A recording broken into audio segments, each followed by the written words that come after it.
Hi everyone, welcome back. Today we're doing flood fill, a two-dimensional depth search or breadth search problem. So in this case, we're given an image represented by m times n integer grid, where the image cell at row I and column j represents the pixel value of the image. And we are also given three integers, sr, alias for starting row, sc, alias for starting column, and color. And we need to perform a flood fill on the image starting from the pixel at SR and SC.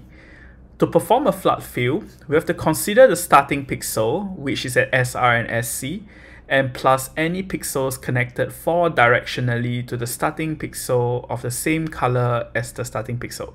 So what this means in this case, if your SR and SC is 1, then our starting pixel right now is 1 over here. And we have to look up, down, left, and right and check whether if its neighbors happen to have the same pixel as the starting cell. Then we will recursively check its neighbors as well.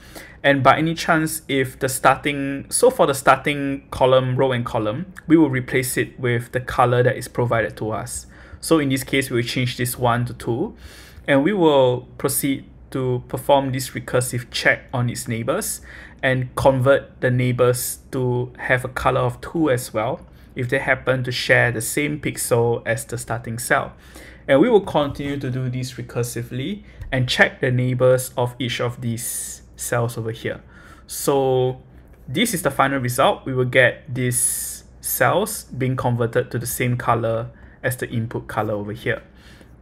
So that's pretty much the question. So in this case, m represents the number of rows in the image, n represents the number of columns in the image, and the rows and columns will range from 1 to 50. And for each of the cells inside image, as well as the color given to us, it will range from 0 to 2 to the power of 16, which is a pretty high number. SR and SC will be within the range of 0 to the number of rows and columns. So it is possible for the image to contain no cells as well. It can be no rows, no columns in this case. So one way we can do this is by using depth first search. So we will be performing a depth first search from the starting cell in the image, and we will recursively perform a search and convert all neighbors that happens to have the same pixel as the starting cell to have the value of color. So with that, let's get started with the implementation. So we will first define a depth first search. In this case, this depth first search will take in a row as well as a column index, and this depth first search will return none. It will be responsible for editing the image in place and converting the cells at row and column into the given color. We will also pass in a pixel. Let's call this the starting pixel. And this starting pixel represents the pixel color at the starting row and column. So to do this, the first check would be to check if the current image at row and column is already equals to color. And if it's already equals to color, we will terminate the search. This is possible because we are performing DFS recursively. It is possible that when we get to this current cell, it is possibly already converted to the right color by another recursive call in the past. So this would ensure that we do not encounter a Stack Overflow error where we will just continue to add on this DFS function call even though the cells are already converted to the right color. So this is pretty much the terminating condition. So the next thing is to check if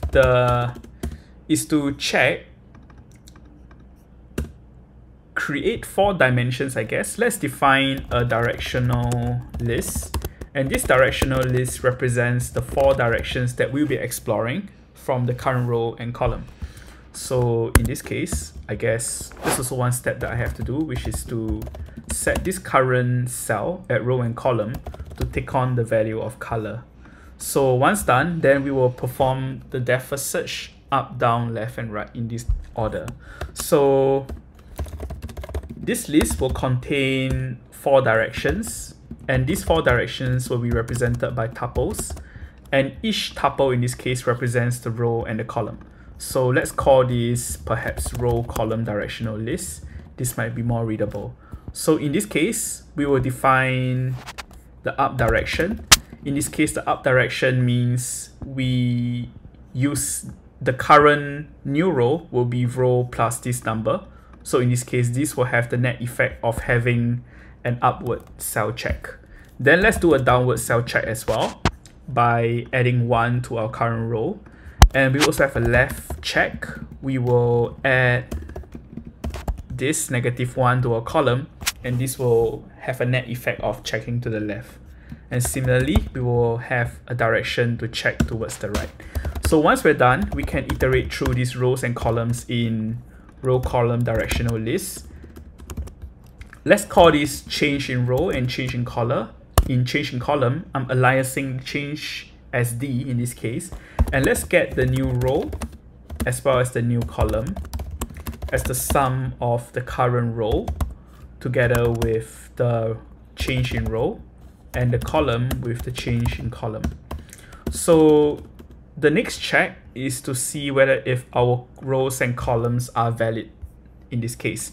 So it is possible that our row or column can be out of bounds. So let's define another helper function. Let's call this valid cell. This valid cell will take in a row index as well as a column index, and it will give us back a boolean for whether if this cell is valid. So a cell is valid if the row and columns are not out of bounds. So in this case, we will return row more than equals to 0 and row less than length of image. And similarly, column will be more or equals to 0 and column will be less than image but at the first index. So this represents the length of, this pretty much represents the columns that we have. So if this is achieved, then this cell is valid. So if valid cell, add new row and new column. And the final check in this case is to check if this current cell that we are trying to depth first search to shares the same value as the starting pixel. So we will check if the image cell at this row and column is, new row and new column is equals to starting pixel. So if this is a valid cell and this cell that we want to explore has the same pixel as the starting pixel, then we will perform a depth first search on this cell. So we will pass in the starting pixel and we will pass in the new row and the new column for the depth first search to continue searching in that direction. So once we're done, then the last thing to do will be to call depth first search on passing in the starting pixel as the pixel at SR and SC, and we will pass in the starting row and the starting column together with the color. So that's pretty much it. And DFS in this case will edit the image in place, performing the checks and converting all pixels that are adjacent to the starting pixel recursively and set them to color. And once done, we can return the edited image like this. So now, to ensure that we got this right, let's try checking this algorithm using this test case over here. So image is a two-dimensional array that contains 3 rows and 3 columns like this. And the starting row and the starting column in this case is this center element over here. And we are going to convert the starting row and the starting column along with adjacent cells that have the same value as the starting row and the starting column to the color value of 2. So let's get started. We first set the pixel. Let's set the starting pixel in this case. Starting pixel. We're currently tracing depth first search over here. We pass in starting pixel to be equals to the cell at SR and SC. So starting pixel is equals to 1. And the row for depth first search in this case is 1. And the column is 1 as well. And to let us appreciate what is on the call stack at the moment, let's set this to be equals to call stack. To all viewers that are new to the concept of call stacks, the call stack is used by the Python interpreter to keep track of which function call it should evaluate at the moment. And if a current function recursively calls another function, then this new function will be placed on top of the call stack to be executed next. So it follows a first in, last out data structure. Like you can think of these like new function calls to be evaluated first. So in this case, we just called a DFS. In this case, we set the starting pixel to be equals to 1, row to be equals to 1, and column is equals to 1. So that's pretty much our first function call right now. I guess I'll remove this and we will trace it here. So we're currently here. So now we are here, and now we check whether if the image at this row and column is equals to color. In this case, this is not equals to color. This is 1 equals to 2, so this is false. So we will skip this. At this point, we will set the image at row and column to be equals to color. So we will set this to 2. This center starting cell to be equals to 2. And this is done. Then now this is our row column directional list. Now our D row will take on the value of -1, D column will take on the value of 0. New row will be equals to 1 plus -1 equals to 0. We are checking the cell at the top over here. So the new column will be equals to 1 plus 0 equals to 1. So this gives us pretty much this one over here. So now we check if this cell is valid. This cell is valid indeed because both 0 and 1 are not out of bounds. And this current cell is containing 1, which is starting pixel. So we will call DFS on the starting pixel over here. So we will set this. I guess I should set D row to be equals to -1, D column to be equals to 0. As you can see, it can be a little tricky when you're tracing this manually. So I'm currently saving the states of the variables inside each of the function calls before I proceed to trace out the next function call. So I hope this is useful to our viewers that are new to tracing the DFS search or any recursive implementations. So in this case, we will set starting pixel to be equals to 1, and row in this case will be equals to 0, and column will be equals to 1. And we will continue the evaluation over here. So now I'm going to remove all of the workings here because we're now evaluating this function over here. So this is currently pending. We are now calling DFS on row equals to 0, column equals to 1. So now we are doing this. So over here, similarly, the image at this current cell is 1 equals to 2. So this is false. So we will skip this return statement over here, and we will set this current value to 2. So we're just done with this, and now we are inside this row column directional list as usual. So D row is equals to -1, D column will be equals to 0, and similarly new row will be equals to row plus will be equals to 0 plus -1, giving us -1. And new column will be equals to 0 plus 0, 1 plus 0, giving us 1. So just looking at this, like this is not valid, so we will skip this. So we will continue with the next iteration, which is this tuple over here. So now the new row will be 0 plus 1, giving us 1.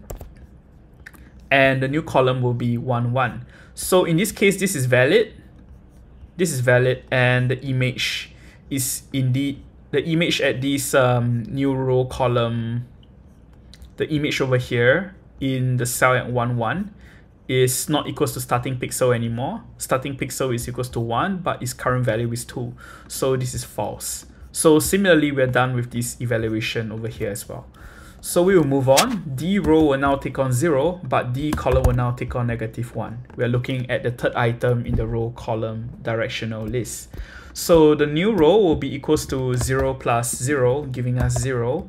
And the new column in this case will be 1 plus -1, giving us 0. So we are looking at the cell over here. So now this is valid. And this value over here at row and column 0 is indeed equals to 1.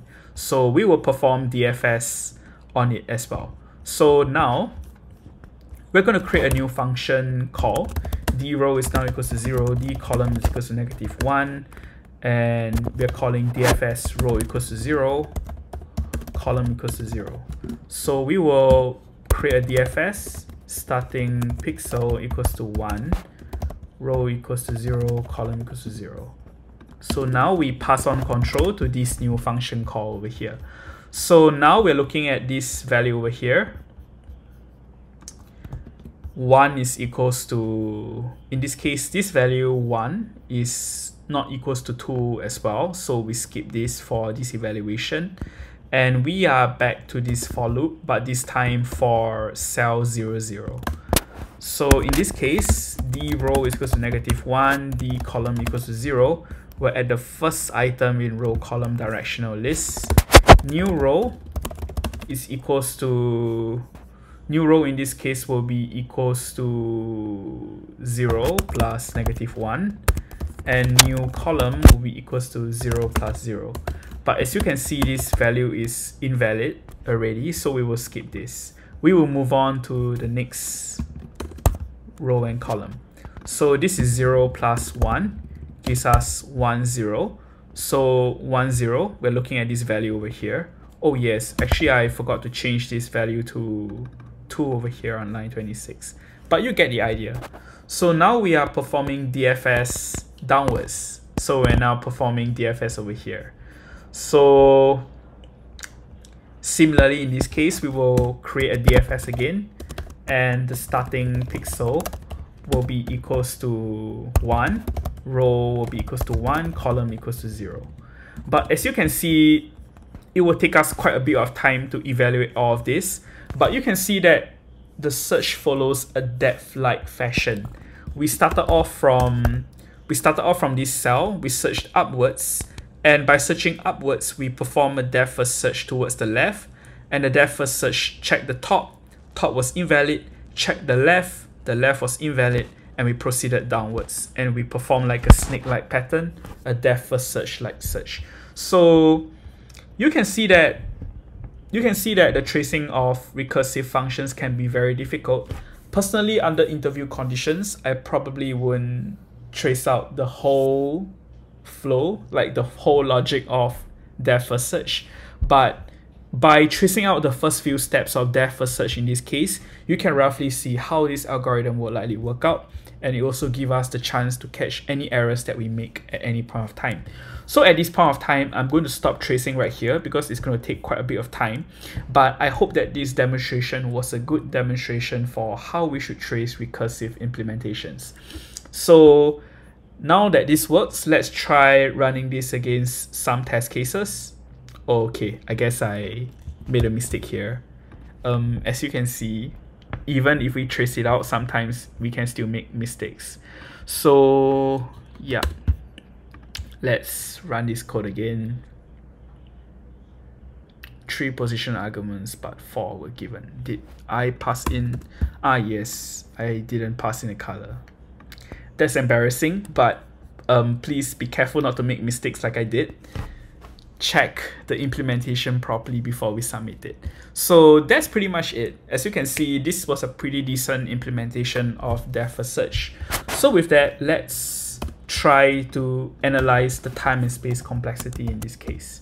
So because we use depth first search, it is possible that in the worst case scenario, we will have to reach all cells in the grid. So if we let R to be number of rows in image and C to be number of columns in image, the time complexity, the worst case time complexity in this case would be ORC, because in the worst case, if the whole grid shares the same pixel as the starting pixel, you will end up iterating through all values in the grid. So in this case, this will give us ORC. For the space complexity, because we use a recursive implementation of depth first search, in this case, the space complexity, as we saw earlier, is the size of the call stack.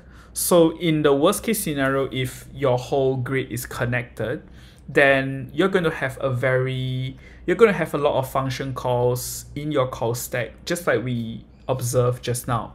We use memory to keep track of the function states, the variables that we use in each function call. So that will take up space as well. So in this case, this will be OD, where D is the depth of the grid. And D can be approximated as ORC. It is possible that because your entire grid is connected, then your call stack will take on the number of cells that you're currently exploring through a depth first search. So in this case, this will be ORC as well. So as you can see, the drawback of using a depth first search implementation is that the space complexity can be quite high. So if you wish to explore this iteratively, it is possible for us to do that with a breadth first search. But for the sake of this question, I will not go through this for now. We will have more chances to explore breadth first search. If you wish to explore that, then I would hint that using a queue to visit your neighbors iteratively will let you implement a version of breadth first search. So I might cover that in another video for that implementation, but that's it for this video. If you like this, please give us a like and subscribe, and we will see you in the next video.